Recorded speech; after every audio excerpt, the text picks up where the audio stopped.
O que não é tão óbvio é como eles encaram a vida.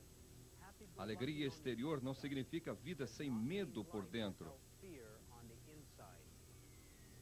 É preciso determinação no estudo para conhecê-los a fundo e, com frequência, os fatos descobertos não são assim os mais agradáveis.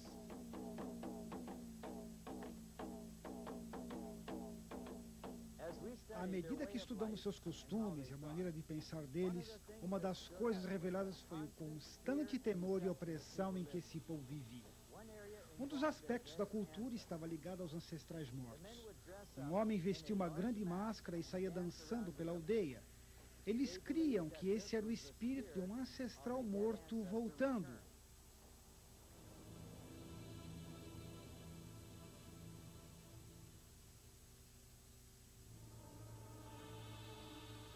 Os homens nos contaram que as mulheres não sabiam que eram eles que vestiam a máscara. Eles guardavam a máscara escondida num lugar reservado exclusivamente para os homens. Eles nos explicaram o seguinte: se uma mulher visse a máscara, ou se ela descobrisse que se tratava de um homem que a vestia, não o espírito, o castigo para aquela mulher era a pena de morte. Quando eu era um menino, minha mãe descobriu o segredo e viu a máscara. Conforme o nosso costume, meu pai, homem severo, ordenou que minha mãe fosse morta quando ele morresse. Assim que ele faleceu, mostraram a máscara para minha mãe, e os 2 irmãos dela levaram-na para o mato. Eles não queriam fazer aquilo, mas as nossas crenças obrigavam-nos. Eles passaram uma corda de casca de árvore em volta do pescoço dela. Eu era bem novo, mas eu me lembro bem. Minha mãe era jovem e eu a amava. Minha mãe foi morta porque ela viu a máscara. Nós vivíamos aterrorizados. Time goes by, the day, the night, and they don't know.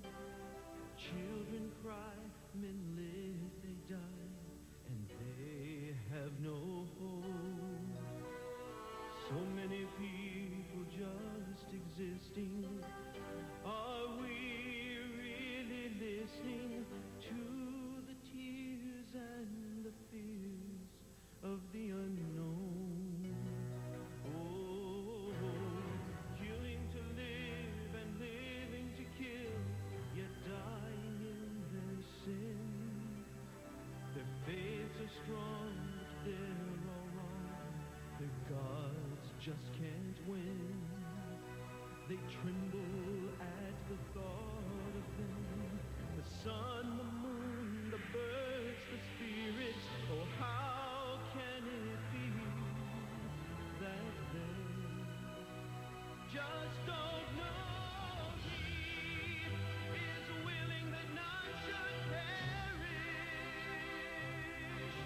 He desires each one as his own. He sent his perfect son to die for them. The son now reigns next to his father's throne, but so many just don't know.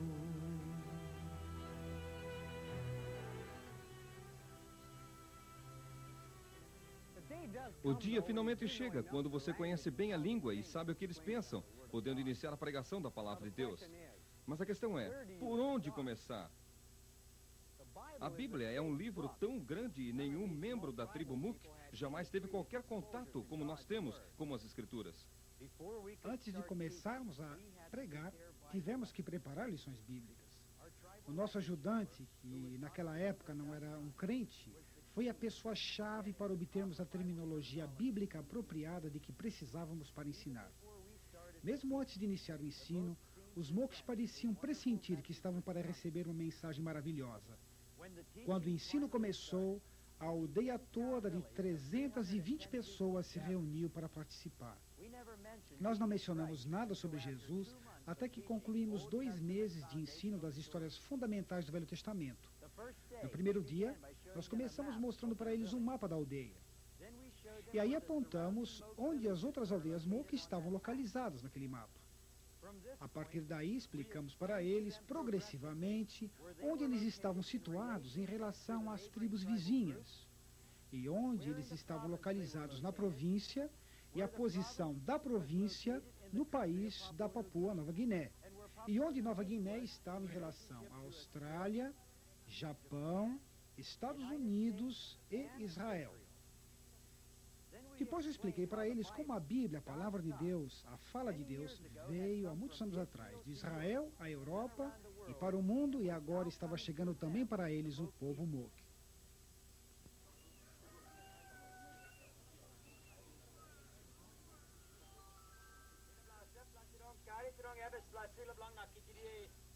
Na segunda lição, nós discutimos as crenças dos diferentes grupos sobre como surgiram na Terra. Os Moks criam que foram criados por dois tipos de pássaros. Quando eu falei para eles que há pessoas em nosso país que acham que o homem evoluiu de uma criatura simiesca, eles comentaram, que gente estúpida. Então eu perguntei para eles, de todas essas crenças, qual delas é a correta? E eles disseram, nós não sabemos. Aí eu expliquei para eles que por esta razão, Deus nos deu sua palavra escrita que nunca muda. Começando com Deus, nós explicamos como Ele é, seus atributos. Aí falamos sobre Satanás e seus anjos caídos. Os Mooks acharam que o inferno é o lugar certo para o diabo e que Deus era justo em mandá-lo para lá com os demônios. Depois ensinamos sobre a criação do mundo e Adão e Eva. Falamos sobre a escolha do homem pecar e explicamos como Deus prometeu um Salvador que viria um dia para nos livrar do pecado. Nas histórias do Velho Testamento que se seguiram, enfatizamos a grandeza e a graça de Deus, a perdição do homem sem esperança por causa do pecado e a provisão de Deus de um sacrifício de sangue através da morte de um cordeiro.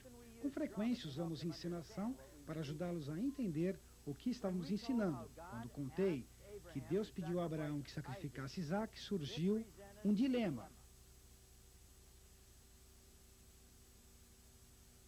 Abraão era um homem obviamente piedoso, de forma que ele deve obedecer a Deus. Mas foi através de Isaac que o Salvador foi prometido. Eu sei que Abraão vai obedecer e que Deus salvará a vida de Isaac, talvez com um cordeiro como substituto.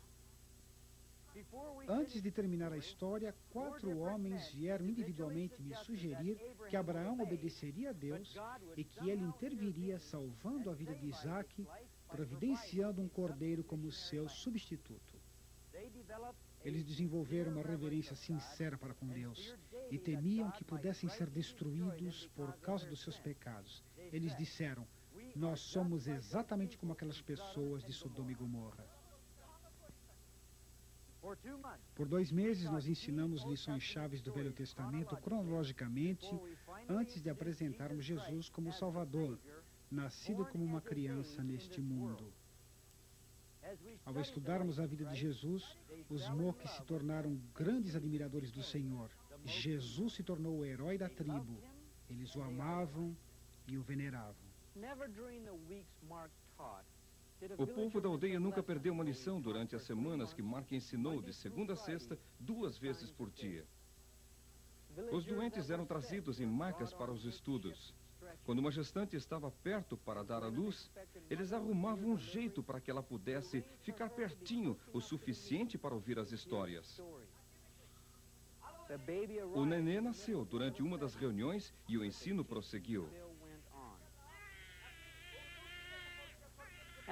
Às vezes os Mooks estavam tão compenetrados que não tinham vontade de comer nem queriam dormir. Eles gastavam cada momento livre do dia discutindo as lições e ouvindo vez após vez as histórias gravadas diariamente. Esse maravilhoso Jesus era perfeito. Ele podia fazer qualquer coisa. Ele era Deus. O dia, enfim, chegou, quando foi contada a história da traição de Jesus por Judas e o seu julgamento diante de Pôncio Pilatos. O povo ficou revoltado com Judas traindo o Salvador. Mas eles criam que de alguma forma Jesus iria se livrar. essa foi a última história que nós lhes contamos antes da apresentação do Evangelho. No fim dela, nós dissemos para eles: amanhã nós terminaremos nosso ensino.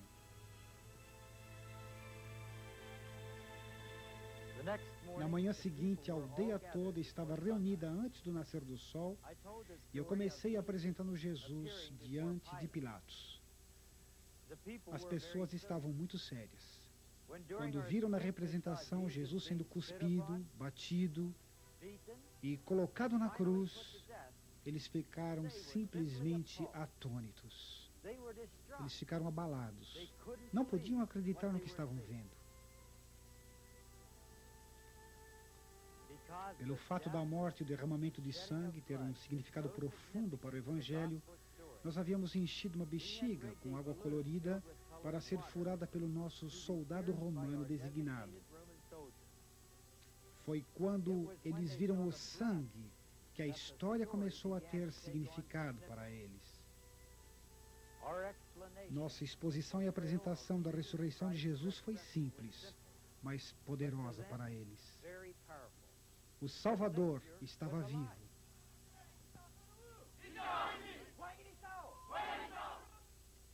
Depois eu voltei novamente às histórias do Velho Testamento e, começando com Abel, expliquei que Jesus é o nosso sacrifício aceitável, da mesma forma que o sacrifício de Abel foi aceito por Deus. Quando eu finalmente cheguei na história de Abraão e Isaac, eu disse para eles: escutem, assim como o cordeiro foi o substituto para Isaac, a morte de Cristo e seu sangue derramado são um substituto para vocês. Nesse ponto, a luz verdadeiramente raiou. Eu podia ver e ouvir por toda a multidão a reação positiva deles para com a mensagem. Eu creio, eu creio, eu creio. Coloquei-me no meio deles e perguntei o que eles achavam. E de todos os lados surgiram respostas como esta.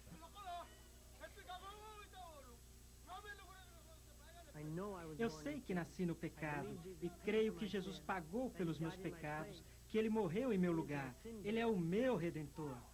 Eu vivia em pavor, procurando agradar os espíritos.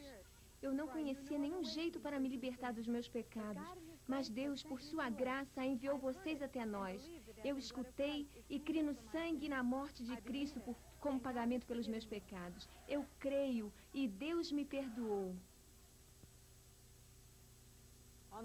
Naquele dia, quase toda a aldeia manifestou sua fé no Senhor Jesus Cristo. Houve um tremendo sentimento de libertação. Os monks são geralmente o povo reservado. Mas quando os convertidos sentiram a libertação de seus pecados, um regozijo espontâneo brotou no meio deles. Vejam o que aconteceu.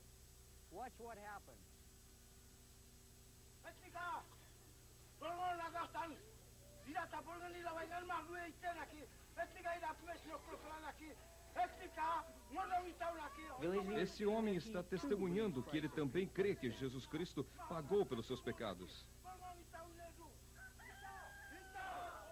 Etal quer dizer é verdade, verdadeiramente, verdade.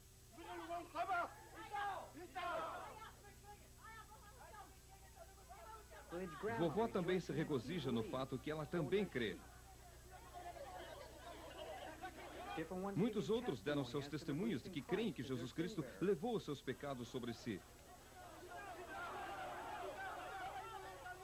Marcos diz que se eles creem, então a palavra de Deus diz que seus pecados estão perdoados. E tal, é verdade.